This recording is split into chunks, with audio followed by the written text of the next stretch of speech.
Bonsoir, je m'appelle Frédéric Galantet et je vous souhaite la bienvenue à cette séance du Conseil de la Ville de la Prairie.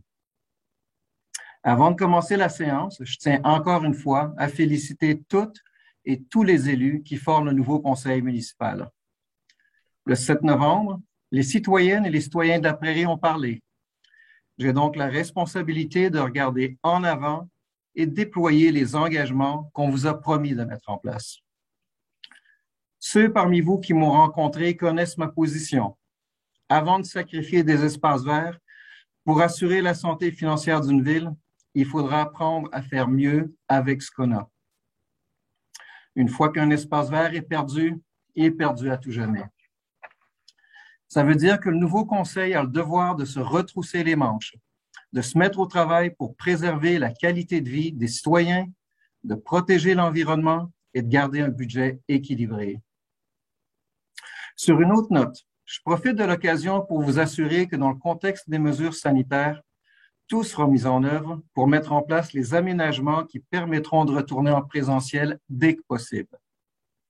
J'en profite aussi pour vous faire savoir que vos conseillers et vos conseillères pourront prendre la parole, s'ils le veulent, pour répondre à vos questions pendant les séances du Conseil. Je voudrais aussi vous dire que je sais que ce n'est pas évident d'avoir écouté toute une séance du Conseil avant d'arriver à la période des questions. C'est pourquoi, dès le mois de janvier, la période des questions aura lieu au début de la séance. Puis si on a en ajouté une deuxième à la fin, on le fera, on va s'adapter. Finalement, je tiens à vous dire que l'appareil municipal travaille fort pour permettre la diffusion des séances en direct dès que possible. Bref, beaucoup de nouveautés dans notre façon de communiquer avec vous. Je vous donne un petit scoop. Restez à l'écoute. Vous entendrez bientôt parler des samedis du maire. Une nouvelle formule pour qu'on puisse se rencontrer, vous et moi, dans une atmosphère conviviale et qu'on puisse discuter des enjeux qui vous préoccupent. Restez aussi à l'écoute pour des mises à jour au sujet des grands dossiers à la Prairie, que ce soit le golf, la briqueterie, l'air TOD de la Citière ou d'autres enjeux qui affectent directement votre qualité de vie. Les citoyens ont le droit de savoir ce qui se passe dans leur ville et ça va être le devoir, ça va être le devoir du conseil municipal d'en faire sa mission. Parlant du conseil, je prendrai quelques minutes pour confirmer la présence des membres du conseil municipal. Monsieur Vincent Noël, conseiller du district de la Milice. Présent. Monsieur Patrick Dion, conseiller du district du Christ-Roi. Présent. Madame Karine Laroche, conseillère du district du Vieux-la-Prairie. Présente. Madame Marie-Ève Plante-Hébert, conseillère du district de la Citière. Présente. Madame Sylvie Major, conseillère du district de la Clairière. Présente. Madame Julie Simoneau, conseillère du district de la Magdeleine. Présente. Madame Paul Fontaine, conseillère du district de la Bataille. Présente. Et Monsieur Denis Girard, conseiller du district de la Briqueterie. Présent. J'aimerais aussi souligner la présence de Mme Nathalie Leclerc, directrice générale. Bonsoir. Et de Maître Karine Patton, greffière. Bonsoir. Alors, exceptionnellement, la Ville de la Prairie tient cette séance du 23 novembre 2021 à huis clos, telle que recommandée par l'arrêté ministériel qui stipule que toute réunion, séance ou assemblée qui a lieu en personne puisse se tenir à l'aide de moyens permettant à tous les membres de communiquer immédiatement entre eux. Les 9 membres du Conseil de la Ville participent donc à la séance par visioconférence par mesure de précaution. Par souci de transparence, la séance est enregistrée et sera rediffusée sur le site web de la Ville dans les meilleurs délais. On passe donc maintenant aux choses sérieuses. Un conseil municipal et direction générale. 1.1, adoption de l'ordre du jour. Est-ce que j'ai un proposeur? Je propose que l'ordre du jour de la présente séance soit adopté tel que présenté. Je vais l'appuyer. Merci. 1.2, adoption des procès-verbaux. Est-ce que j'ai quelqu'un pour proposer? Oui, je propose d'adopter tel que rédigé le procès-verbal de la séance ordinaire du 4 octobre 2021 à 16h30, ainsi que celui de la séance extraordinaire du 16 novembre 2021 à 18h. Je vais l'appuyer. Merci. 1.3, dépôt du procès-verbal de correction du 2 novembre 2021. Madame la greffière, est-ce que vous pouvez déposer ces documents aux archives de la Ville? Oui, Monsieur le Président, ce sera déposé aux archives de la Ville. Merci, Maître Patton. 1.4, soutien financier au Chœur classique de la Prairie pour son concert du 11 décembre 2021. Est-ce que j'ai quelqu'un pour proposer? Oui, attendu que le Chœur classique de la Prairie organise un concert le 11 décembre prochain à l'église de la Nativité de la Sainte Vierge, attendu qu'il importe que la Ville contribue au succès de cet événement, je propose d'accorder une aide financière de 1 000 $ au Chœur classique de la Prairie afin de contribuer aux frais engendrés par l'organisation du concert qui aura lieu le 11 décembre prochain à l'église de la Nativité de la Sainte Vierge. Je vais l'appuyer. Merci. 1.5, dépôt de la liste des employés surnuméraires occasionnels, temporaires et étudiants embauchés par la directrice générale. Madame la greffière, est-ce que vous pouvez déposer ces documents aux archives de la Ville? Oui, Monsieur le Président, ça sera déposé. Merci. 1.6, approbation du calendrier des séances du Conseil pour l'année 2022. Est-ce que j'ai quelqu'un pour proposer? Oui, Monsieur le Président, je propose d'approuver le calendrier des séances ordinaires du Conseil pour l'année 2022. Copie du calendrier demeurant annexée à la présente résolution pour en faire partie intégrante. Je vais l'appuyer. Excellent. 1.7, approbation du budget révisé 2021 de l'Office municipal d'habitation de Roussillon-Est. Est-ce que j'ai un proposeur? Oui, avec plaisir. Alors, je propose d'approuver le budget révisé 2021 de l'Office municipal d'habitation de Roussillon-Est, dont copie demeure annexée à la présente résolution pour en faire partie intégrante. Je vais l'appuyer. Merci. Alors, 2 consultations publiques, on n'a rien à l'ordre du jour, mais attendez-vous à ce que ça change à l'avenir.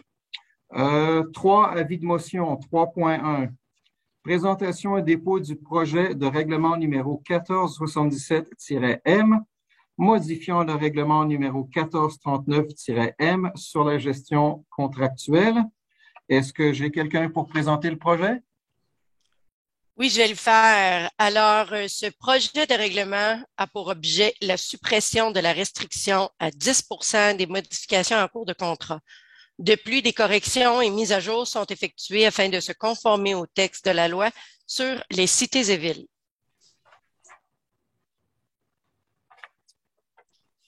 Merci, Madame Plante-Hébert. 3.2, avis de motion 2021-12, règlement numéro 1477-M, modifiant le règlement numéro 1439-M sur la gestion contractuelle. Est-ce que j'ai quelqu'un pour donner l'avis de motion? Oui. Donc, je donne avis de motion qu'à une prochaine séance de ce Conseil, il sera présenté un règlement numéro 1477-M, modifiant le règlement numéro 1439-M sur la gestion contractuelle. Merci.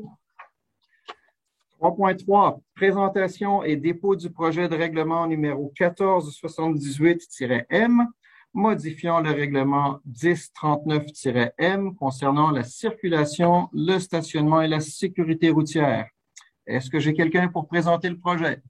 Oui, avec grand plaisir. Ce projet de règlement a pour objet de réduire la vitesse des routes de la zone rurale de la ville à 50 km/h. Merci, Madame Fontaine. 3.4, règlement 1478-M, modifiant le règlement numéro 1039-M concernant la circulation, le stationnement et la sécurité routière. Est-ce que j'ai quelqu'un pour donner l'avis de motion? Oui, donc je donne l'avis de motion qu'à une prochaine séance de ce Conseil, il sera présenté un règlement numéro 1478-M, modifiant le règlement numéro 1039-M concernant la circulation, le stationnement et la sécurité routière. Merci. Alors, au point 4, octroi de contrat, on est rendu au 4.1. Octroi d'un contrat pour l'achat d'uniformes pour le service de sécurité incendie pour les années 2022, 2023 et 2024. Est-ce que j'ai un proposeur? Oui, je vais le faire. Attendu que la Ville a procédé par demande de prix avec mise en concurrence auprès de 6 fournisseurs afin d'obtenir des soumissions pour l'achat d'uniformes pour le service de sécurité incendie pour les années 2022, 2023 et 2024. Attendu que le devis comportait l'option de la fourniture de bottes et qu'il était possible pour les soumissionnaires de soumissionner avec ou sans cette option. Attendu que 3 soumissions ont été reçues et que les soumissionnaires sont les suivants pour les soumissions sans l'option des bottes. Soumissionnaire, promotion L. Montant 2022 sans l'option des bottes incluant les taxes, 19 580 et 65. Montant 2023 sans l'option des bottes incluant les taxes, 20 168 et 56. Montant 2024 sans l'option des bottes incluant les taxes, 20 773 et 63. Centre du travailleur FH, montant 2022 sans l'option des bottes incluant les taxes, 22 002 et 9 sous. Montant 2023 sans l'option des bottes incluant les taxes, 22 002 et 9 sous. Montant 2024 sans l'option des bottes incluant les taxes, 22 002 et 9 sous. Le bottier du 5. Montant 2022 sans l'option des bottes incluant les taxes, 6 333 et 79. Montant 2023 sans l'option des bottes incluant les taxes, 0 montant. Montant 2024 sans l'option des bottes incluant les taxes, 0 montant. Attendu que les soumissionnaires sont les suivants pour l'option avec les bottes. Soumissionnaire, promotion L, montant 2022 avec l'option des bottes incluant les taxes, 23 282 et 84. Montant 2023 avec l'option des bottes incluant les taxes, 23 981 et 84. Montant 2024 avec l'option des bottes incluant les taxes, 24 701 et 28. Centre du travailleur FH, montant 2022 avec l'option des bottes incluant les taxes, 26 018 et 2 sous. Montant 2023 avec l'option des bottes incluant les taxes, 26 018 et 2 sous. Montant 2024 avec l'option des bottes incluant les taxes, 26 018 et 2 sous. Le bottier du 5. Montant 2022 avec l'option des bottes incluant les taxes, 9 483 et 16. Montant 2023 avec l'option des bottes incluant les taxes, 0 montant. Montant 2024 avec l'option des bottes incluant les taxes, 0 montant. Attendu que la soumission du bottier du 5 n'est pas conforme puisqu'incomplète. Attendu que l'estimé pour ce contrat était de 75 000 pour les 3 ans. Est appuyé par? Je pense qu'il y avait une suite. Est-ce qu'il y a quelqu'un pour appuyer? Il faut proposer. Il faut proposer. OK, donc je continue la ligne d'octroyer. OK, excusez-moi, j'avais pas compris ça. OK, alors je propose d'octroyer le contrat pour l'achat d'uniformes pour le service de sécurité incendie pour les années 2022, 2023, 2024. Au plus bas, soumissionnaire conforme, soit promotion L. Au prix unitaire soumissionné, sans l'option des bottes, pour un grand total de 60 522 et 84, taxes incluses. La demande de prix IN-21-111, la soumission et la présente résolution forment la convention liant les parties. D'autoriser le directeur du service de sécurité incendie et son représentant à signer tous les documents relatifs à ce contrat. Je vais l'appuyer. Merci, Mme Simoneau et Mme Major. C'est elle qui a fait tout le travail. 4.2, octroi d'un contrat de déneigement pour l'éco-centre hiver 2021-2022. Est-ce que j'ai un proposeur? Oui, je vais le faire. Attendu que la Ville a procédé par demande de prix avec mise en concurrence auprès de 2 entreprises pour le déneigement de l'éco-centre pour la saison hivernale 2021-2022, avec la possibilité de reconduire le contrat pour la saison hivernale 2022-2023, attendu qu'une seule soumission a été reçue et que le soumissionnaire est le suivant. Entretien Vallée Verte au montant incluant les taxes pour 2021-2022 de 8 610 et 47 $. Montant hiver 2022-2023, toujours incluant les taxes, 8 610 et 47 aussi. Attendu que l'estimé annuel pour ce contrat était de 8 000 $, je propose d'octroyer le contrat pour le déneigement de l'éco-centre pour la saison hivernale 2021-2022 au seul soumissionnaire conforme, soit Entretien Vallée Verte Incorporé, au prix forfaitaire soumissionné, soit 8 610,47 taxes incluses, avec la possibilité de reconduire le contrat pour la saison hivernale 2022-2023. La demande de prix TP-21-180, la soumission et la présente résolution forment la convention liant les parties. D'autoriser le directeur du service des travaux publics ou son représentant à se prévaloir de l'option de renouvellement pour la saison hivernale 2022-2023, le cas échéant, et d'autoriser le directeur du service des travaux publics ou son représentant à signer le contrat ainsi que tous les documents y afférents. Je vais l'appuyer. Merci. 4.3. Octroi d'un mandat de service professionnel en matière d'audit et des états financiers pour les années 2021, 2022 et 2023. Est-ce que j'ai un proposeur? Oui, Monsieur le Président. Attendu que la Ville a procédé par appel d'offres sur invitation à la demande de soumission pour la fourniture de services professionnels en matière d'audit des états financiers pour les années 2021, 2022 et 2023, attendu que le document d'appel d'offres prévoyait un système de pondération et d'évaluation des offres en vertu duquel chaque soumissionnaire obtenait un total possible de 100 points, la soumission conforme la plus basse étant celle obtenant le plus haut pointage final après l'application de la formule prescrite par la loi. Attendu que 2 soumissions ont été reçues et que les soumissionnaires sont les suivants. LLG CPA Inc., pointage de 85, montant incluant les taxes 77 608,13, pointage final après application de la formule 17,4, rang premier. Deuxième soumissionnaire, MPA Inc., au pointage de 72,5, au montant soumissionné de 74 532,54, pointage final après application de la formule 16,44 et deuxième rang.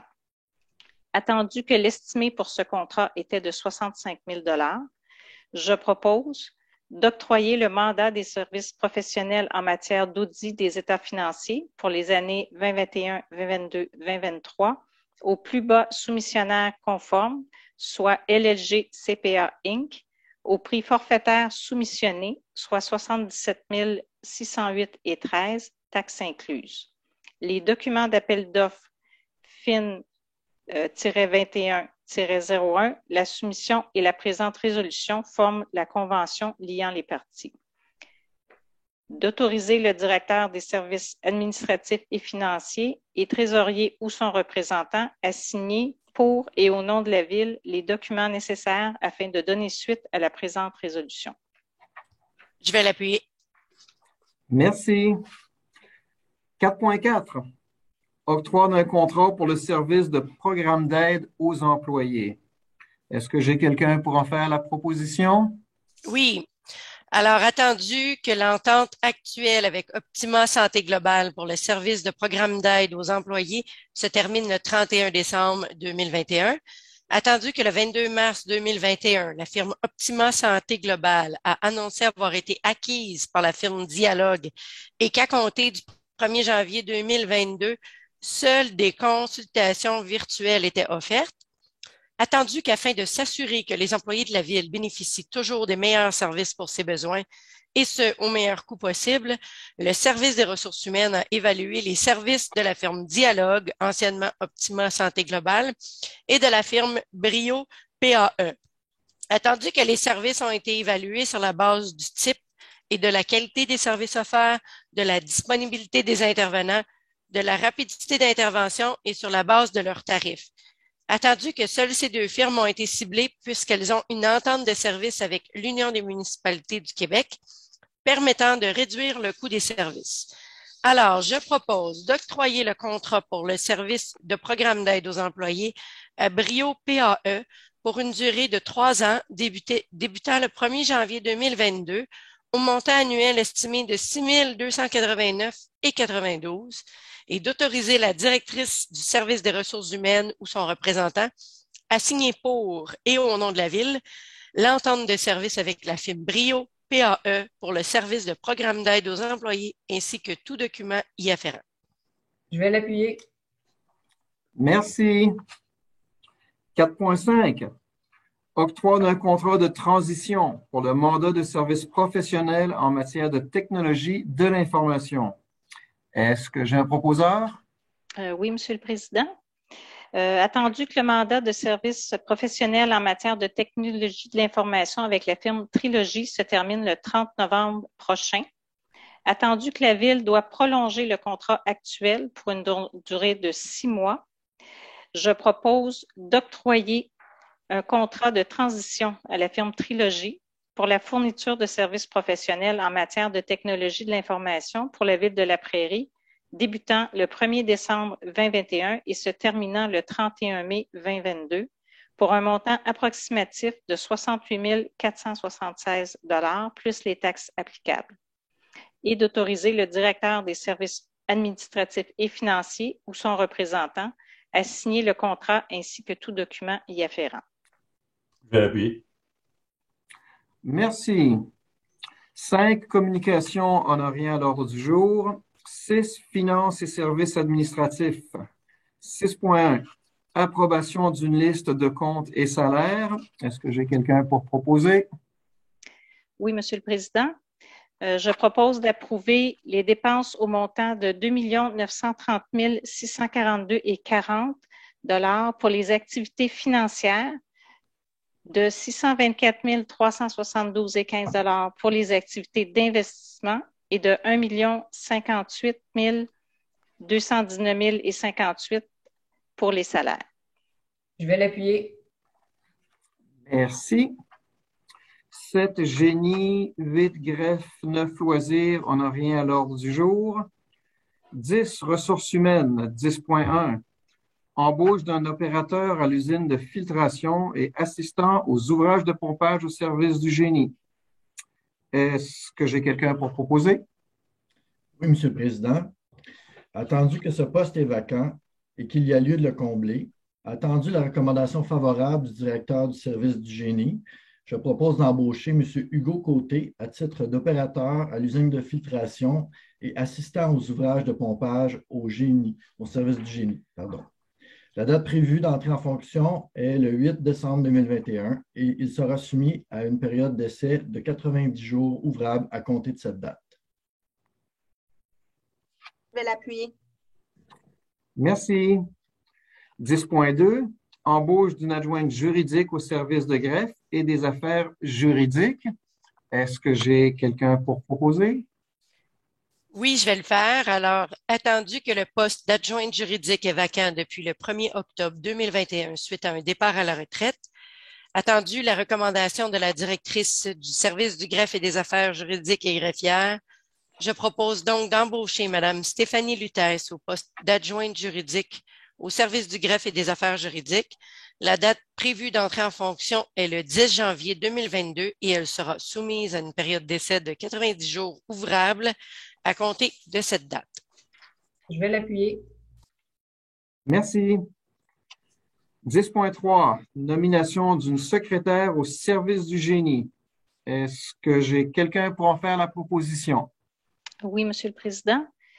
Attendu que le poste de secrétaire au service du génie est vacant depuis le 15 novembre dernier suite à un départ à la retraite, attendu la recommandation du directeur du service du génie, je propose de nommer Mme Sarah Grayton au poste de secrétaire du service du génie. La date prévue d'entrée en fonction est le 24 novembre 2021 et elle sera soumise à une période d'essai de 90 jours ouvrables à compter de cette date. Je vais l'appuyer. Merci. 10.4, départ d'un journalier au service des loisirs, de la culture et de la vie communautaire pour un retour au service des travaux publics. Est-ce que j'ai un proposeur?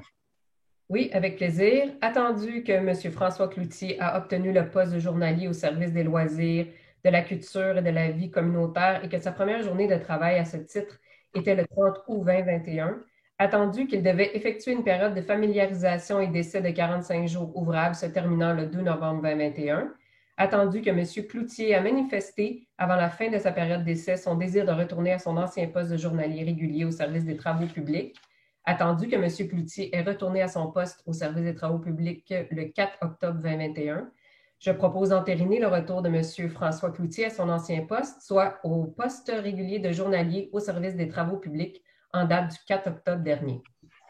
Je vais l'appuyer. Merci. 10.5. Nomination d'un journalier au service des loisirs, de la culture et de la vie communautaire. Est-ce qu'il y a quelqu'un pour proposer?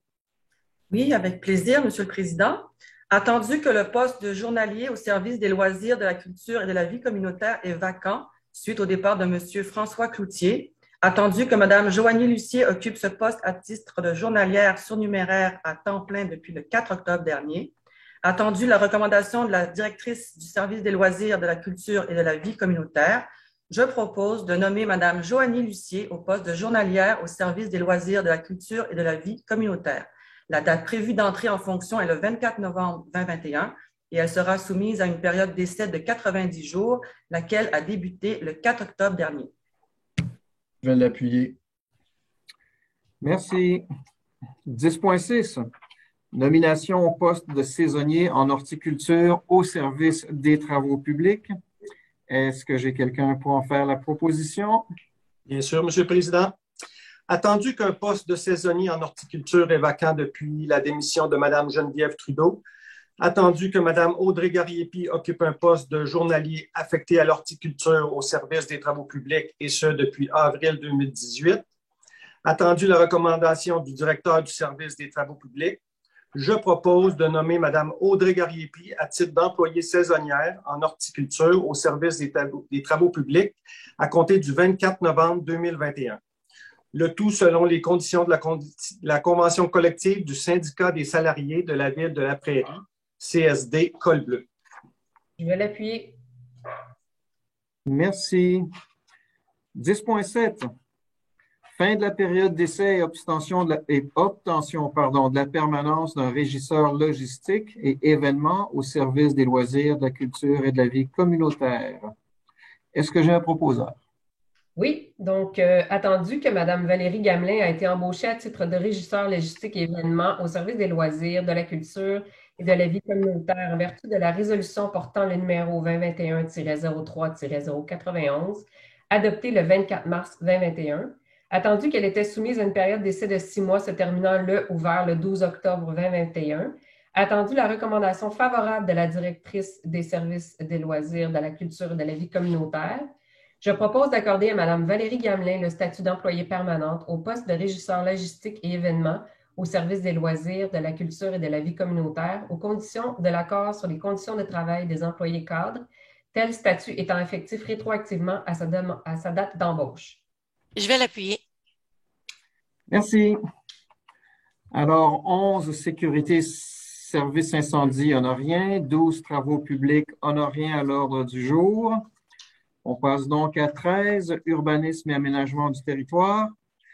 13.1, dépôt du procès verbal de la séance tenue par le comité consultatif d'urbanisme le 6 octobre 2021. Madame la greffière, est-ce que vous pouvez déposer ce document aux archives de la Ville? Oui, Monsieur le Président, ce sera déposé aux archives de la Ville. Merci, Maître Patton. On est au 13.2, des demandes de dérogation mineures. Est-ce que j'ai quelqu'un pour en faire la proposition? Oui, je vais le faire. Il y en a quelques-unes, alors soyons patients. Donc, attendu que les demandes de dérogation mineure suivantes sont présentées au conseil municipal. Donc, le numéro de cette dérogation est le 2021-101. On parle de l'adresse civique 577 boulevard Taschereau. La demande de dérogation mineure vise à autoriser des travaux d'agrandissement dans la marge avant de l'immeuble situé au 577 boulevard Taschereau selon les éléments suivants. Alors, l'implantation de l'immeuble existant à 1,96 mètres de la ligne avant du terrain au lieu des 5 mètres requis. L'implantation d'une galerie à 0,48 mètres de la ligne avant du terrain au lieu des 2,5 mètres requis. Le tout tel que montré sur le plan de certificat de localisation préparé par François Bilodeau, arpenteur géomètre. Ensuite, le numéro de la recommandation du CCU, c'est le 2021-125. Nous avons ensuite la dérogation mineure 2021-104 qui concerne le 1500 rue de Guise. Cette demande de dérogation mineure vise à rendre conforme l'aménagement d'un deuxième accès à la rue au 1500 rue de Guise permettant de rendre accessible la tour de télécommunications projetée en marge arrière selon l'élément suivant. Alors, la distance minimale entre les deux entrées charretières sur le terrain sera d'environ 13 mètres au lieu des 14 mètres requis qui représentent la somme en mètres de la largeur des deux entrées, le tout tel que montré sur le plan de site préparé par Martin Gascon, arpenteur géomètre. Le numéro de recommandation du CCU est le 2021-127. Allons maintenant à la dérogation mineure numéro 2021-103 qui concerne le 391 boulevard Tachereau. Cette demande de dérogation mineure vise à rendre conforme la construction d'un immeuble à bureaux au 391 boulevard Tachereau selon les éléments suivants, lesquels dérogent à la grille des usages et normes de la zone C-029 et à certaines dispositions du règlement de zonage numéro 1250. Alors, un immeuble comprenant 3 étages au lieu de 2 étages maximum, une marge avant de 2,69 mètres au lieu des 5 mètres minimum requis, une marge arrière de 3,4 mètres au lieu des 4 mètres minimum requis, l'implantation d'une galerie avant, incluant les marches et l'accès pour personnes à mobilité réduite à 0,04 mètres de la ligne avant du terrain, au lieu de 1,5 mètre minimum requis. Ensuite, l'implantation d'une galerie dans la marge latérale gauche à 0,48 mètres au lieu de 1,5 mètre minimum requis. L'implantation d'un escalier dans la marge latérale gauche à 0,75 mètres au lieu de 1,5 mètre minimum requis. Une hauteur de bâtiment de 12,34 mètres au lieu du maximum de 10 mètres autorisé. J'y arrive. L'absence d'enclos pour conteneurs pour matières résiduelles, le tout tel que montré sur le plan d'implantation préparé par Daniel Jaudoin, arpenteur géomètre. Les valeurs indiquées sur l'avis de dérogation mineure auront une variable de plus ou moins 10 cm. Le numéro de recommandation du CCU est 2021-131. Une dernière. Alors, numéro de dérogation mineure 2021-105 qui concerne le 45 rue François Beaucourt. La demande de dérogation mineure vise une opération cadastrale permettant un nouveau lotissement d'un terrain existant, portant le numéro de lot 2 866 278 du Cadastre du Québec d'une superficie de 1020,7 mètres carrés afin de créer un nouveau terrain pour y construire une résidence unifamiliale en structure isolée. Pour la construction existante au 45 rue François Beaucourt, la demande de dérogation mineure vise les éléments suivants, lesquels dérogent à la grille des usages et normes de la zone H-311 du règlement de zonage numéro 1250.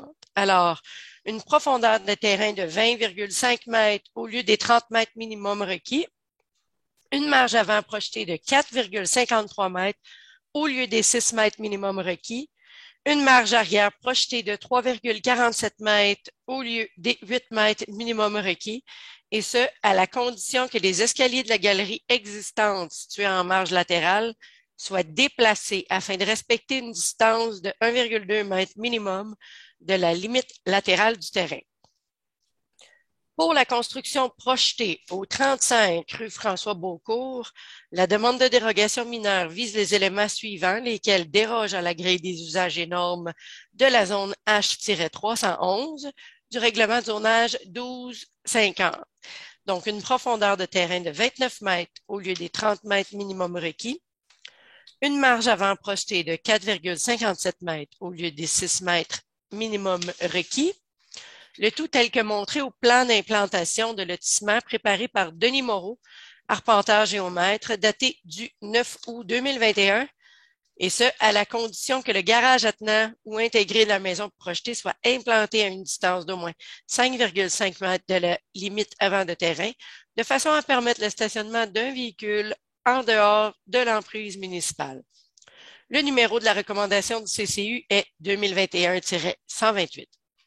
Alors, attendu les recommandations faites par le Comité consultatif d'urbanisme le 6 octobre 2021, attendu qu'une consultation écrite a eu lieu entre le 5 novembre 2021 et le 19 novembre 2021, attendu qu'aucune question ou commentaire n'a été portée à l'attention du Conseil, je propose donc d'accorder les dérogations mineures ci-dessus mentionnées, les attendus faisant partie intégrante de la présente résolution, et ce, conditionnellement au respect de la réglementation municipale en vigueur et des conditions énumérées aux recommandations du Comité consultatif d'urbanisme, le cas échéant. Je vais l'appuyer. Et je prends une gorgée d'eau. Vous la méritez. Prochain point, 13.3. Demande de PIA, Comité consultatif d'urbanisme, séance du 6 octobre 2021. Est-ce que j'ai un proposeur? Me revoici. Alors, attendu que les demandes suivantes répondent aux objectifs et aux critères établis au règlement relatif au plan d'implantation et d'intégration architecturale numéro 1251, nous avons le PIA numéro 2021-092 qui vise le 412 boulevard Tachereau, donc la boutique Or Plus qui anciennement était Guisseur, pour un projet d'affichage commercial. Ensuite, le 2021-100 qui concerne le 26 boulevard Tachereau, donc pour Trienne Max, un projet d'affichage commercial. Ensuite, le 2021-102 pour le 560 rue Beauport, donc c'est un projet de construction résidentielle. Nous avons le 2021-106 pour le 355 rue Bellevue, qui est un projet d'agrandissement résidentiel. Je m'excuse, Madame Blanc-Hébert. Oui. Si vous avez dit la rue Beauport, alors que c'est Couport. Couport. Juste pour point de précision. Ah oui, en effet, désolé. Donc, le 560 rue Beauport pour ce qui est du PIA numéro 2021-102. Allons-y avec... Je leur dis deux fois, Marie. C'est Couport. Ça rentre pas dans ma tête. Poupard. Donc, 560 rue Poupard à la Prairie. Merci beaucoup, Madame la greffière. Donc, j'en étais rendu au 2021-107 au 112 rue Saint-Laurent. Donc, c'est un projet de construction accessoire et un aménagement résidentiel. Ensuite, nous avons 2021-108 pour l'avenue Ernest Rochette, qui est un projet de construction résidentielle, donc des habitations en structure contiguë. Attendu les recommandations du Comité consultatif d'urbanisme à son procès-verbal de la séance du 6 octobre 2021, je propose donc d'approuver les demandes susmentionnées et ce, conditionnellement au respect de la réglementation municipale en vigueur et des conditions énumérées aux recommandations du Comité consultatif d'urbanisme, le cas échéant. Je vais l'appuyer. Merci. 13.4. Renouvellement du mandat de 4 membres externes au Comité consultatif d'urbanisme. Est-ce que j'ai quelqu'un pour le proposer? Oui, Monsieur le Président. Attendu que les mandats de Mme France Boisclair et de Messieurs Éric Cyr, Jean-Marc Caron et Pierre Bonneterre à titre de membres du Comité consultatif d'urbanisme se termineront le 30 novembre 2021. Attendu qu'en vertu du règlement numéro 1281-M concernant le Comité consultatif d'urbanisme, le mandat des membres est d'une durée maximale de 2 ans, mais est toutefois renouvelable. Attendu que ces membres ont manifesté l'intérêt de continuer à siéger au sein du Comité consultatif d'urbanisme, je propose de renouveler les mandats de Mme France Boisclair et de Messieurs Éric Cyr, Jean-Marc Caron et Pierre Bonneterre à titre de membres du Comité consultatif d'urbanisme pour une durée de 6 mois à compter du 1er décembre 2021. Je vais l'appuyer. Merci. 13.5. Exemption de la souscription au Fonds d'assurance responsabilité professionnelle de l'Ordre des urbanistes du Québec. Est-ce que j'ai quelqu'un qui veut en faire la proposition? Oui, Monsieur le maire. Donc, attendu que la Ville de la Prairie a à son service exclusif un urbaniste, lequel a été embauché le 4 octobre 2021 à titre de directeur de service de l'urbanisme. Je propose de déclarer aux fins du règlement sur l'assurance de la responsabilité professionnelle des urbanistes que la Ville de la Prairie se porte garante, prend fait et cause et répond financièrement de ses conséquences, des conséquences de toute erreur ou omission de M. Frédéric Nault dans l'exercice de ses fonctions. Je vais l'appuyer. Merveilleux. On est rendu au Varia, point 14. Je pense que nous n'avons aucun point en Varia. Et on passe donc au point numéro 15, la période d'intervention des membres du Conseil. Est-ce qu'il y a des membres du Conseil qui souhaitent s'exprimer? Oui, tout d'abord, je voulais annoncer à tous les citoyens qu'enfin le marché de Noël était de retour. Donc, on vous invite le 3 décembre à partir de 17h30 à venir visiter nos nombreux marchands. Il y a aussi des activités pour les ados, donc soirée ados à partir de 20h jusqu'à 23h. Tout ça se passe au Centre multifonctionnel Guy Dupré au 500 Saint-Laurent. Et vous pourrez continuer vos emplettes là, les journées suivantes, donc le 4 et 5 décembre. Il y aura toujours le marché de Noël et en plus, la présence du Père Noël et plusieurs activités pour les jeunes. Donc, on vous y attend. Merci, Mme Fontaine. Est-ce qu'il y a d'autres membres qui souhaitent s'exprimer? Oui, M. Galantet, je souhaite m'exprimer. Je veux profiter de l'occasion de la première séance ordinaire du Conseil pour féliciter nos nouveaux collègues du Conseil municipal. Toutefois, il m'est impossible de passer sous silence la longue implication politique à la Ville de la Prairie de deux hommes, soit Donna Serre, ancien maire de la Prairie, et Pierre Vossineau, ancien conseiller municipal. Je vais donc prendre quelques instants pour les remercier et souligner leur parcours à la Ville. Tout d'abord, pour M. Serre, natif du Vieux-La Prairie, il a grandi dans le secteur du Christ-Roi. Sa mère était native de la Prairie et son père a été un des grands bénévoles à la Prairie, membre fondateur de l'Association de baseball amateur La Prairie, aussi président de la Fondation du baseball amateur du Québec pour la Rive-Sud. Donna a été instructeur de baseball de 12 ans à 16 ans et de 35 ans à 37 ans. Il a aussi été instructeur de soccer. Au niveau du hockey mineur, il a fait plusieurs levées de fonds et a travaillé à la sécurité de ces tournois. À l'école Jean 23, il a été membre du CA du conseil d'établissement pendant 5 ans et président les 2 dernières années de l'école Jean 23. Il a fait plusieurs levées de fonds pour eux, pour le parc du service de garde, pour l'aménagement du laboratoire informatique. Il a aussi créé les petits déjeuners en collaboration avec le complexe de partage et le Club Optimiste. Élu en 2005 comme conseiller municipal du secteur de la milice, il a été président du comité de circulation pendant 9 ans et a aussi été à la commission des loisirs. Membre du CA de l'Office municipal d'habitation de 2005 et président de 2010 à 2014, il a aussi été membre du CA du CIT Le Richelin de 2012 à 2016 et président de ceci aussi de 2014 à 2016. Il a également été membre de la table de concertation pour la route verte de Montérégie. Élu maire en 2014, il a aussi été élu vice-préfet de la MRC en 2015 jusqu'en 2019. Il a siégé sur les comités de révision du schéma d'aménagement du développement durable, comité de développement de transport, comité culturel et a été président aussi du comité de développement économique. Il a été membre du CA de la Régie intermunicipale de police-Roussillon et président de la Régie d'assainissement des eaux du bassin de la Prairie de 2014 à 2021. Élu parmi les 40 maires de la Couronne-Sud pour être un des 4 représentants élus sur le CA d'Exo aussi. Il a été sur le comité de la qualité des services d'Exo, membre du comité pour définir la nouvelle image de marque. Il siégeait aussi au bureau de coordination et d'intégration des transports. Il a également siégé à la table des préfets de la Couronne-Sud pour le transport et a été nommé comme ambassadeur par les maires de la Rive-Sud pour la fluidité de l'autoroute 30. Il a de plus été élu sur le CA de l'Union municipalité du Québec, région Sèche-Montérégie, parmi les maires de la Montérégie, de donc 148 villes.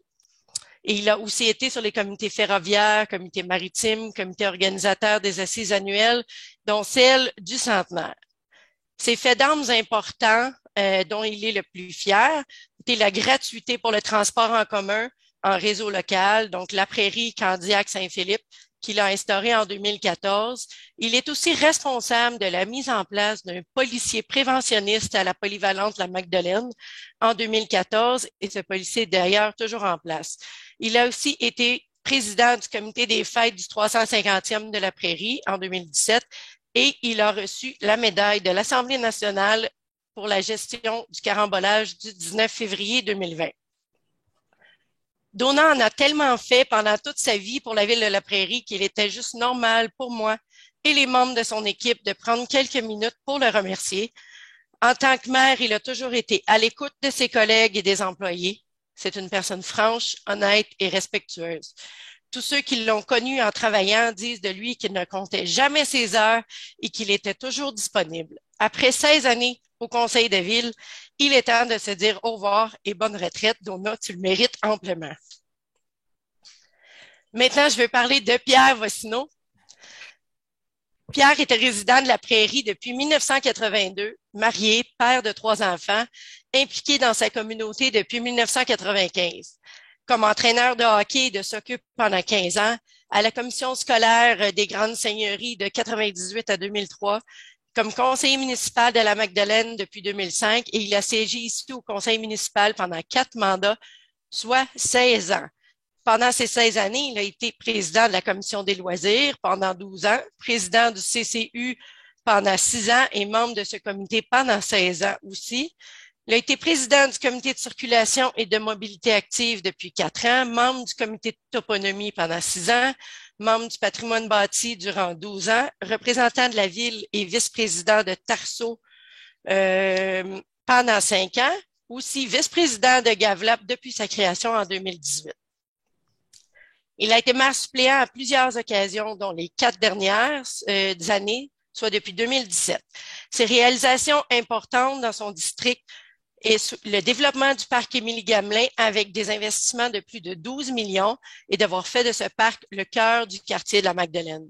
Il a aussi travaillé à la construction de l'aréna de la ville de la Prairie, un dossier qui lui tenait à cœur et dont il a travaillé tout au long de ses 4 mandats. Pour nous qui l'avons côtoyé à l'hôtel de ville, en caucus et en séances publiques, il était un homme direct, rassembleur et doté d'un grand sens de l'humour. Ses interventions auprès des gestionnaires et des élus de la ville étaient toujours dans l'intérêt des citoyens et pour le meilleur de sa communauté. Sa carrière professionnelle dans le monde de l'éducation à titre d'enseignant, directeur d'école et directeur de service à la CSMV, et ce, tout en étant conseiller municipal. Preuve hors de tout doute que Pierre Vossineau était dédié au service du bien-être et des autres. C'est pourquoi je tenais publiquement à remercier M. Vossineau pour tout ce qu'il a contribué à améliorer dans notre ville. Une grande expertise nous quitte, un ambassadeur hors pair, mais la Prairie va se souvenir d'un homme d'exception. Merci Pierre, bonne retraite, profite de la vie comme tu aimes si bien le faire. Je voulais aussi remercier mes anciens collègues, Christian Caron, qui lui aussi avait 16 ans de service et qui a pris sa retraite, Alan Scott, Yann Rajotte et Julie Gauthier. Merci. Merci, Mme Plante-Hébert. Merci, Marie. Merci, Marie. Merci, Donat et Pierre. On passe donc maintenant à la période des questions. Madame la directrice générale, est-ce que nous avons reçu des questions? Oui, Monsieur le Président, nous avons reçu 20 questions. Donc, on va commencer avec la première. Première question, en fait, qui nous vient de Anne-Marie Baudry. En fait, elle a 2 questions. La première question va comme suit. Bonjour, nous aimerions savoir à quand la fin du huis clos pour les assemblées des citoyens de la Prairie? Alors, je m'excuse de lire les réponses. Ça va paraître un peu mécanique, mais comme je viens tout juste d'arriver en poste, je vais avoir besoin d'un petit peu de temps pour apprivoiser tous les dossiers.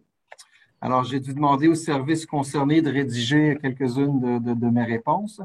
Donc, Madame Baudry, pour répondre à votre question, nous voudrions avoir plus de détails concernant la briqueterie et les habitations de M. Poirier. Et dernière question, nous aimerions connaître l'ampleur. Pardon, je suis en train de lire votre prochaine question, Madame Baudry. Ça commence pas bien. Donc, excusez-moi, la réponse à votre question, c'est que notre intention est de tenir des séances du Conseil en présentiel dans la salle du Conseil à partir du mois de janvier. Donc, la deuxième question de Mme Baudry, pardon. Nous voudrions avoir plus de détails concernant la briqueterie et les habitations de M. Poirier. Et dernière question, nous aimerions connaître l'ampleur du projet du groupe Boda, anciennement Broad Group, de cette association de Lawrence Construction et de Luc Poirier. À qui s'adresse ce projet de la prairie sur le parc, puisque le mandarin et l'anglais sont les deux langues de cette compagnie et que le français y est troisième? Comme la prairie est une petite ville francophone à plus de 92 %, on se demande à qui ce projet s'adresse.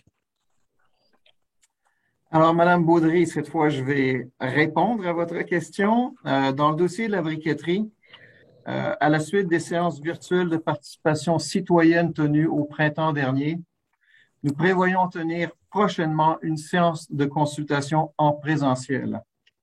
Cette séance nous permettra d'approfondir tous les sujets, tous les projets déjà présentés, dont celui de M. Poirier.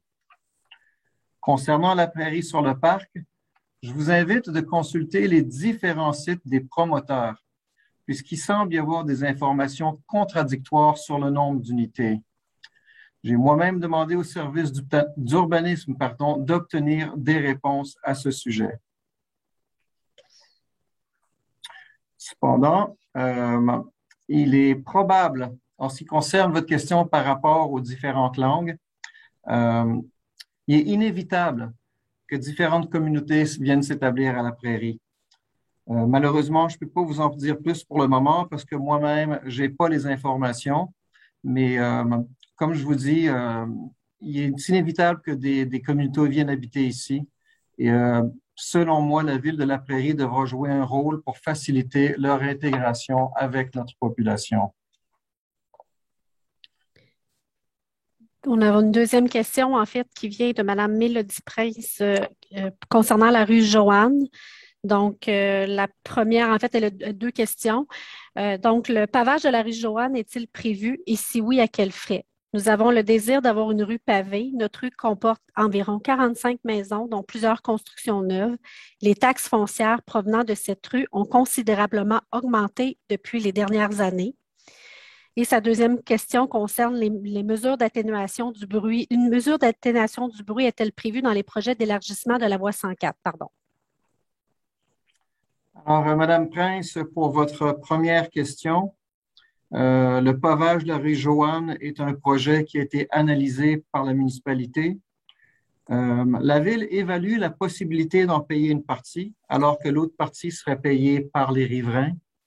Je sais que la conseillère du district, Paul Fontaine, travaille fort sur ce dossier.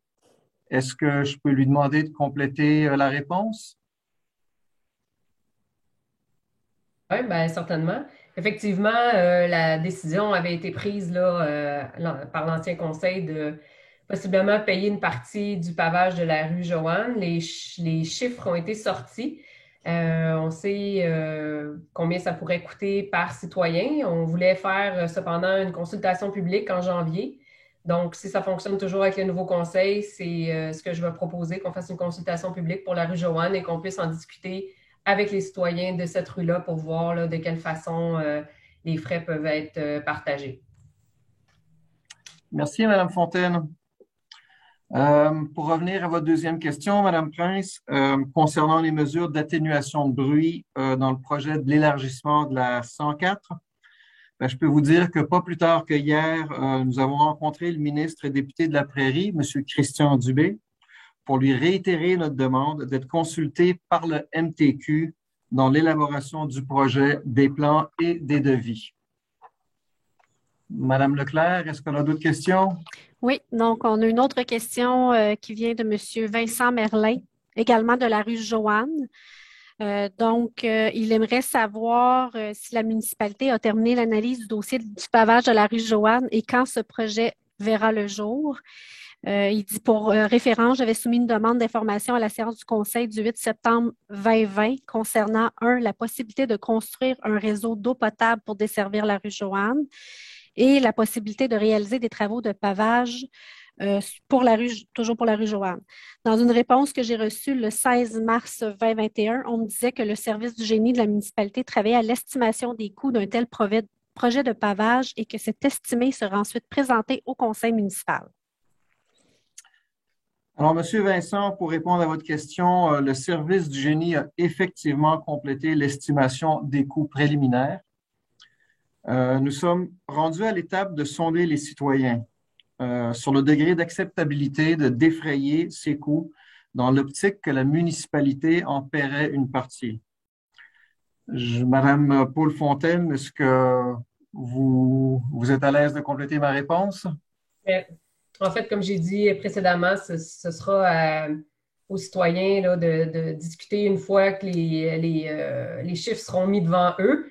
On a effectivement fait les calculs, c'est à savoir là, le comment on pourrait faire le partage là, des frais là, selon les grandeurs de terrain, selon la maison. Est-ce qu'ils veulent partager le total des frais entre eux? Donc, il y a plein de choses à discuter. C'est pour ça que j'avais demandé qu'on fasse une consultation publique avec eux, puis c'est vers ça qu'on devrait aller aussi. Mais effectivement, merci.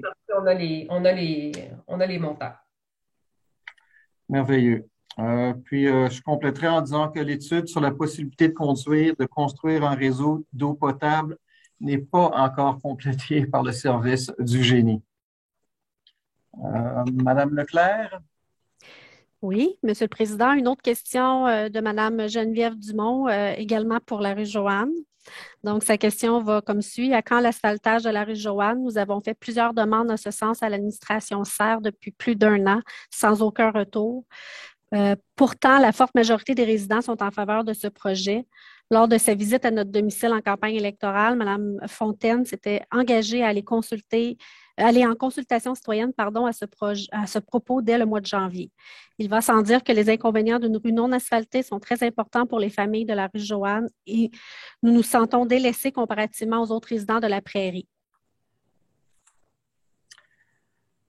Madame Dumont, tel que répondu précédemment, nous sommes à l'étape de sonder les citoyens riverains pour connaître dans quelle mesure ils seraient d'accord pour absorber une partie des coûts, je devrais dire, considérant que la ville assumerait une partie de la facture. Je peux vous assurer que les citoyens seront consultés dans ce dossier. Madame Leclerc? Une autre question pour la rue Joanne qui provient de Mme Nathalie Laviolette. Considérant le fait que la rue Joanne est la seule rue de la prairie qui n'est pas pavée et que ceci nous amène des coûts et des désagréments de taille, considérant que les habitants de ce secteur ont accepté de payer des sommes avoisinant les 25 000 $ pour une fosse septique et qu'ainsi ils n'utilisent pas les égouts de la ville, considérant que nous n'avons aucun accès au réseau d'eau potable de la ville et que les puits et le système de traitement d'eau de chacun des résidents représentent dans certains cas des investissements de plus de 20 000 $, pouvez-vous en toute transparence indiquer aux résidents de la rue Joanne quelle est la différence dans le taux de taxation entre eux et ceux qui ont accès aux services de la ville? Alors, Madame Laviolette, tel que mentionné précédemment, la ville s'engage à consulter les résidents de la rue Joanne. Il y aura un état de la situation et quelques scénarios seront présentés aux citoyens, dont l'asphaltage de la rue avec une répartition des coûts. Mais soyez assurés que notre département des finances pourra à ce moment-là élaborer sur la différence entre les taux de taxation. Madame Leclerc? Oui, une autre question pour la rue Joanne qui vient de Mme Audrey Senneville. Je voulais réitérer mon intérêt pour le projet d'asphalte de la rue Joanne à la Prairie. Il est plus que temps d'avoir de l'asphalte sur notre rue. Si je ne me trompe pas, je crois que nous sommes la seule rue de la Prairie qui n'est pas asphaltée. La rue Joanne est de plus en plus convoitée avec de belles demeures. Nos maisons, voitures et terrasses sont constamment sales. Lorsque je lave mon auto, elle est propre que pour une journée. C'est vraiment fâchant. Il y a pire que ça dans la vie, effectivement. Mais il serait grandement apprécié que vous considériez l'asphalte sur notre rue, s'il vous plaît. Il est un peu difficile de calculer les heures que vous, employés de la ville, prenez à traiter nos plaintes de trous énormes tout au long de l'année, le temps que les gars de métier viennent pour arranger le tout. Même sortir pour prendre une marche est devenu désagréable. Courir dans une rue en roche n'est pas commode du tout. Je comprends qu'il y a souvent des priorités plus préoccupantes que notre demande, mais malheureusement, nous ne pouvons pas toujours remettre à plus tard. Merci de considérer notre projet si possible dès ce printemps. J'apprécie votre excellent travail à la Ville de la Prairie et après l'asphalte, l'eau ne ferait pas de tort non plus. Un projet à la fois. Je vous remercie, Mme Senneville. Je veux tout simplement vous dire que je vous entends. Et encore une fois, je vous assure que la Ville va tenir une consultation avec les citoyens. Madame Leclerc? Oui, une dernière question pour la rue Joanne, qui provient de M. Joseph Pomerleau. Bonjour, pour l'asphaltage de la rue Joanne, quand croyez-vous que ça va être fait? Il y a maintenant plus de 5 ans que je réside dans la rue et malgré plusieurs plaintes, rien n'est pris au sérieux. Nous sommes tannés de payer les taxes comme partout ailleurs dans la ville pour avoir aucun service ni asphalte. La rue est en plein développement et plusieurs nouvelles résidences se sont bâties durant les dernières années. Je crois que même si nous sommes à la limite de la ville, nous avons droit à autant que les autres. Plusieurs rues se sont fait asphalter durant les dernières années en secteur rural. Pourquoi pas la rue Joanne? Monsieur Pomerleau, pardon, mais tel que répondu, nous allons rencontrer les citoyens dans le cadre d'une séance de consultation publique. Et je tiens à vous rassurer, et oui, je porterai une attention particulière à ce dossier. Est-ce que je peux rajouter quelque chose? Oui, allez-y, Mme Fontaine. Vu que je connais quand même assez bien le dossier, il faut dire que la rue Joanne, auparavant, a beaucoup changé au cours des 4 dernières années. Donc, il y avait eu des consultations déjà de fait avec les anciens résidents. Là, les maisons se sont vendues, tout ça. Et ce n'était pas un projet qui était très populaire auprès des anciens résidents de la rue Joanne. Donc, c'est pour ça que ça a été plus long. Mais là, c'est effectivement des nouvelles familles, des nouvelles résidences. Et c'est pour ça qu'on voulait faire la consultation publique. Et en passant, il y a 2 rues qui ne sont pas asphaltées dans le rural. Merci pour la précision, Mme Pardon, Fontaine. il n'y en a pas 3, Monette, Roy et Joanne? Roy est asphalté, je pense. Ah oui? OK. Monette aussi, je pense. Monette n'est pas asphaltée. OK. Alors, Mme Leclerc, une autre question? Oui, donc une question de M. Éric Cyr et de M. en fait, André Galland là, qui porte sur le même sujet. Le ministère des Affaires municipales et de l'Habitation, Mme André Laforêt, a annoncé le 4 juillet 2021 que les organismes municipaux peuvent à nouveau tenir les séances du Conseil en présence des citoyens et des citoyennes. Pourquoi le Conseil municipal de la Ville de la Prairie maintient la tenue des séances du Conseil à huis clos? Alors, M. Cyr et éventuellement M. Galland aussi. Comme je l'ai dit au tout début de la séance du Conseil, notre intention est de tenir des séances en présentiel dès le mois de janvier. Le nouveau Conseil a été élu il y a quelques semaines à peine.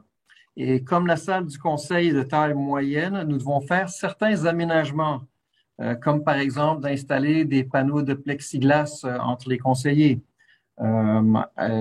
Et donc, c'est ça. Donc, comme je vous dis, c'est notre intention de tenir les séances en présentiel dès le mois de janvier. Madame Leclerc? Oui, une question de M. Alan Scott. Donc, bonjour. En toute transparence, pouvez-vous élaborer et expliquer les révisions apportées au budget de l'Office municipal d'habitation du Roussillon-Est? Est-ce que cela implique les HLM et l'accès logis? Merci pour la question, M. Scott. Je peux vous dire que la directrice générale de l'OMH, Mme Franqueur, nous a confirmé ce matin que le budget de l'OMH sera indexé avec une augmentation légèrement au-dessus de 2 %. Le budget comporte des montants pour l'entretien des HLM pour maintenir le parc immobilier en bon état. Et oui, il y a effectivement une enveloppe budgétaire pour l'accès logis à la Prairie. J'espère que ça répond à votre question. Madame Leclerc? Oui, une question de M. Jean-Yves Saint-Onge qui va comme suit. Bonsoir, félicitations pour votre élection à tous. Il existe plusieurs terrains et boisés d'envergure à la Prairie. Quand pourrons-nous avoir de vraies pistes de ski de fond qui ne se feraient pas empiéter par des marcheurs, raquetteurs, cyclistes à gros pneus, etc.? Même s'il s'agit de pistes de ski nordique plus sauvages, ce serait déjà un gros plus car les pistes actuelles se font massacrer dans les quelques heures suivant une nouvelle neige. En attendant, la Prairie ne pourrait-elle pas avoir une entente pour utiliser celle de Brossard qui ne nous accepte pas depuis la pandémie? Merci beaucoup de nous laisser profiter du plein air chez nous. Bien, Monsieur Saint-Onge, votre question cadre très bien avec la vision du nouveau conseil. On a l'intention d'exploiter davantage les grands espaces du territoire de la ville de la Prairie à des fins récréatives. Nous croyons aussi que ces espaces devraient être utilisés pendant les 4 saisons. Nous avons des projets à cet effet qui sont encore embryonnaires. Mais nous sommes déjà, je suis d'ailleurs déjà en contact, avec Madame Assad. Et je prévois la rencontrer dès que possible pour regarder la possibilité de collaborer avec elle davantage afin qu'on puisse faire profiter les citoyens de toutes ces activités. Madame Leclerc? Oui, une question de Monsieur Steve Richard. Donc, bonjour à vous, les membres du Conseil municipal de la Prairie. La Ville de la Prairie a adopté le règlement 1248-07 qui est entré en vigueur le 28 janvier 2020 et qui oblige tous les immeubles reliés au réseau d'égouts sanitaires d'être munis d'un clapet anti-retour et d'une pompe submersible, et ce, sans égard au permis de construction qui avait été émis par la Ville pour ces mêmes immeubles. Il a été décidé que ce règlement soit appliqué uniformément sur tout le territoire de la Ville de la Prairie, desservi par le réseau d'aqueducs sanitaires. Ce règlement a été modifié pour en retarder son application au 28 janvier 2022 et permettre l'installation d'une pompe submersible dans un puisard sous le plancher de l'immeuble dans un sous-sol. Voici ma question. Est-ce que la Ville va publier les avis des professionnels qui ont conduit à la création de ce règlement, incluant les données et les cartes qui ont été produites par ces professionnels? Je demande aussi à la Ville de rendre publiques les raisons qui ont précipité ces règlements et son application uniforme sans égard au permis de construction qui avait été émis par la Ville. Finalement, est-ce que la nouvelle équipe au conseil municipal est prête à revoir ce règlement et retirer l'obligation d'avoir une pompe submersible pour ceux qui ont construit en bonne et due forme? Ces personnes ont suivi les directives de leur permis de construction puisque l'ancienne administration a fait fi de ces permis et qu'ils nous ont rassurés que le réseau d'égouts sanitaires était suffisant pour supporter la population actuelle et les accroissements futurs. Alors, M. Richard, vous comprendrez que comme on vient tout juste d'arriver en poste, la première chose qu'on va faire, c'est de demander à nos services concernés de nous faire une présentation à cet effet. Et par la suite, je pense qu'on pourra vous informer sur la façon la plus éclairée possible de procéder. J'aurais quelque chose à ajouter, M. Galantais, là-dessus. Oui. Peut-être si Mme la greffière pourrait nous aiguiller par rapport à ça, mais il me semblait que c'était une exigence des assureurs. Une exigence des assureurs, mais c'est une disposition de la loi sur les compétences municipales qui permet aux villes d'ajouter des processus pour protéger le réseau. Merci, Maître Patton. Madame Leclerc?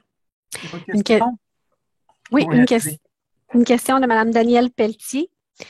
Bonjour. Depuis le retrait des anciens jeux au parc Émilie-Gamelin, cette partie ne sert à rien sauf peut-être un carré de sable l'été. Est-ce qu'une clôture pourrait être installée pour en faire un parc à chiens? Nous sommes plusieurs propriétaires de chiens qui se croisent au parc et cherchent un endroit agréable pour se retrouver entre chiens et humains. C'est bon pour la santé ainsi que pour le bonheur des chiens et des humains. Les gens auraient aussi moins peur. Malheureusement, je me retrouve chaque jour à ramasser les excréments des autres chiens en plus du mien. Il y a des propriétaires qui ne ramassent pas les excréments de leurs chiens autour des sentiers du parc. Un parc à chiens pourrait aider à régler ce problème. Merci beaucoup pour votre écoute. Madame Pelletier, je peux vous assurer que nous aurons des discussions très bientôt avec les membres du Conseil en ce qui concerne le dossier des parcs canins. Nous vous reviendrons très bientôt par la suite. Madame Leclerc. Une question aussi pour les parcs canins de Madame Suzanne Bonin.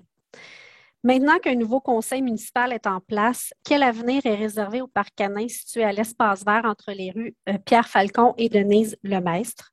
Considérant que cet espace vert appartient à l'ensemble des citoyens et non seulement aux propriétaires avoisinants, considérant qu'il a été érigé dans le district à la demande du conseiller Denis Girard, considérant que ce parc canin répond aux besoins de nombreuses familles du district, comme pouvait le témoigner son achalandage. Et Madame Bodin, comme je viens de le dire tantôt, nous aurons des discussions très bientôt avec les membres du Conseil au sujet du dossier des parcs canins. Et comme je l'ai dit tantôt, je vous promets que nous allons vous revenir très bientôt à ce sujet. Si vous me permettez, M. Galantais, j'aimerais juste mentionner que le parc à chiens n'a pas été érigé à cet endroit spécifique-là à ma demande. Je voulais juste le spécifier. Merci. Merci, M. Girard. Madame Leclerc, une autre question? Oui, tout à fait, M. le Président. Une question de Mme Lynne Massé, de la rue Denise Lemaistre aussi. Bonjour. Est-ce possible que la Ville de La Prairie se penche sur les heures de tonte et de les réglementer pour les fins de semaine? J'ai demeuré longtemps à Brossard et cette ville a instauré, et ce depuis longtemps, un règlement à ce sujet et le voici. Les samedis et dimanches, les heures de tonte autorisées sont entre 10 et 17 heures seulement. Ce serait formidable d'avoir une certaine tranquillité le soir de fin de semaine où l'on peut profiter de nos aménagements extérieurs en toute quiétude. Merci et bonne journée. Une résidente de La Prairie depuis plus de 16 ans. Madame Massé, je peux vous dire que je vous entends et je réalise très bien les désagréments causés par le bruit. Je sais que plusieurs municipalités, ont des règlements en ce sens et je peux vous dire que nous allons regarder ça avec beaucoup d'attention. Nous avons tous été élus pour améliorer la qualité de vie pour améliorer la qualité de vie des citoyens, puis on va tout faire pour travailler en ce sens. Madame Leclerc? Oui, Monsieur le Président. Une question de M. Marco Proux. Est-ce que M. Galantais remplacera l'ancien maire aux différentes instances de transport en commun dans le secteur? Et quels arrimages seront faits conjointement avec les maires des différentes villes voisines pour améliorer le transport intermunicipal? Quelles sont les orientations de son parti pour l'accueil et l'intégration des nouveaux arrivants à la Prairie? Alors, merci pour votre question, Monsieur Proux. Fait que vous comprendrez, comme je viens tout juste d'arriver en poste, je dois vous avouer que j'ai pas encore pris de décision au sujet de participer à EXO ou pas.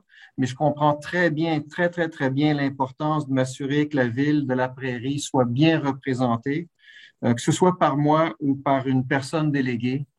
Alors, on va vous revenir là-dessus très bientôt.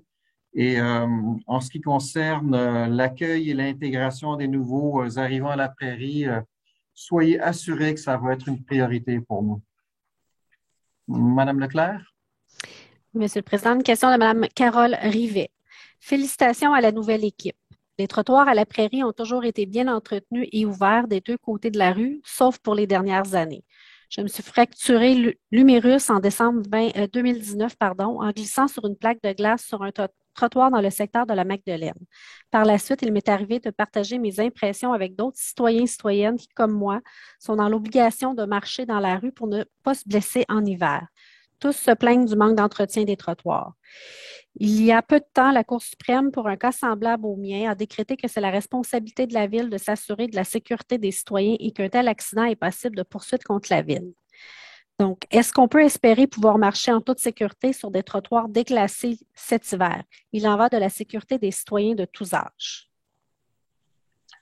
Bien, tout d'abord, Mme Rivet, je suis désolé et tous les membres du Conseil sont désolés de ce malheureux accident qui vous est arrivé. Puis je peux vous assurer que c'est certain qu'on va porter une attention particulière au déneigement et au déclassage des trottoirs. Évidemment, avec le phénomène du gel, du dégel, ça devient tout un défi de maintenir les trottoirs praticables en tout temps, mais on va tout faire pour se placer en mode solution. Madame Leclerc? Oui, Monsieur le Président, une autre question de Madame Joanne Seminara. Donc, bonjour, je suis propriétaire d'un condo sur l'avenue du Golfe. Je sais qu'il y aura une place publique, mais est-ce qu'il y aura des condos tout près? Si oui, de combien d'étages, s'il vous plaît? Merci de me répondre. Madame Seminara, je peux vous dire que je comprends votre inquiétude par rapport à la hauteur des futures habitations, puis je la partage, votre inquiétude. Je vous demande de nous laisser un petit peu de temps pour bien comprendre où est-ce qu'on en est dans ce dossier-là. Mais encore là, je vous promets que nous allons vous revenir le plus rapidement possible pour répondre à votre question. Madame Leclerc?